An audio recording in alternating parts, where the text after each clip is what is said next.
আজকের গল্পটা অনেক মজার। গ্রামের এক কোণায় লুল্লুর ঘর। ঠিক তার ঘরের পাশেই ছিল বাবাহারা 3 সন্তান ও তার মা। আমি সেই মুরগির ছানাদের কথাই বলছি তোমাদেরকে। পাশের গ্রামে থাকা অবস্থায় বনের এক পাতি শিয়াল হামলা করেছিল এই মুরগি দম্পতির উপর। নিজের ছানা ও তার স্ত্রীকে বাঁচাতে গিয়ে সেই পাতি শিয়ালের হাতে তার জীবনের ইতি হয়ে যায়। সেই সাথে মুরগি তার স্বামী হারা হয়। সেই রাতের পর থেকে এই গ্রামে এসে বাসা বাঁধে এই ছানাদের নিয়ে। লুল্লু তাদেরকে এখানে থাকতে দেয়, আর লুল্লু মানুষের বাড়ি বাড়ি ঘুরে যা পায় তা দিয়ে নিজের ও তাদের দিন কেটে যায়। এভাবে অনেক দিন কেটে যায়। ছানারা এখন অনেকটাই বড় হয়ে গেছে। তারা এখন নিজেরাই তাদের খাবার খুঁজতে পারে, নিজের খাবারও নিজেই সংগ্রহ করতে পারে। মা, আমরা এখন বড় হয়েছি, এখন আর লুল্লু ভাইকে আমাদের জন্য কষ্ট করে খাবার আনতে হবে না। মা, তুমি আজ আর না করো না। আজ আমরা 3 ভাই বোন খাবারের জন্য বনের ভেতরে যাব, আর যা পাবো নিজের ও তোমার জন্য খাবার নিয়ে আসব। আচ্ছা সোনারা, যাও, তবে চারদিকে খেয়াল রেখো। কোনো বিপদ দেখলে বাড়িতে চলে এসো। এরপর ছানারা বনের দিকে যেতে থাকে। 3টি ছানা একসাথে খাবার খুঁজতে থাকে বনের ভিতরে। তাদের মধ্যে একটি ছানা বলে, চলো আমরা বনের ওই দিকটাতে যাই, ওখানে ভালো খাবার পেতে পারি। এরপর তারা বনের সেই দিকে চলে যায়। সেখানে গিয়ে একটি ছানা কিছু খাবার দেখতে পায়।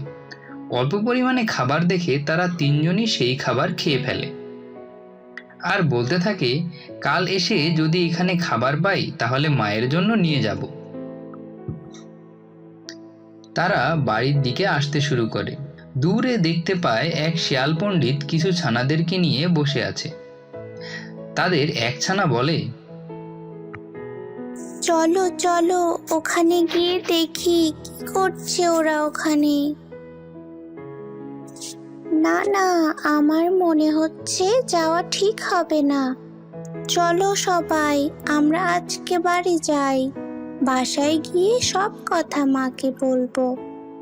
আমরা একাই ওখানে গেলে মা শুনলে রাগ করবে আমাদের উপর। এরপর তারা 3 জনই বাড়ির দিকে চলে যেতে থাকে। যখন বাড়ির কাছাকাছি তখন লুল্লু তাদেরকে দেখতে পায়। এই ছানারা, এইদিকে আসো। তোমরা কোথায় গিয়েছিলে?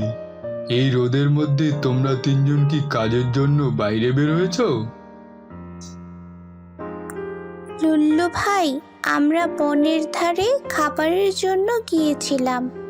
বনে কিছু খাবার পেয়েছি, যা অল্প পরিমাণে ছিল, তাই আমরা ওখানে খাবার খেয়ে ফেলেছি।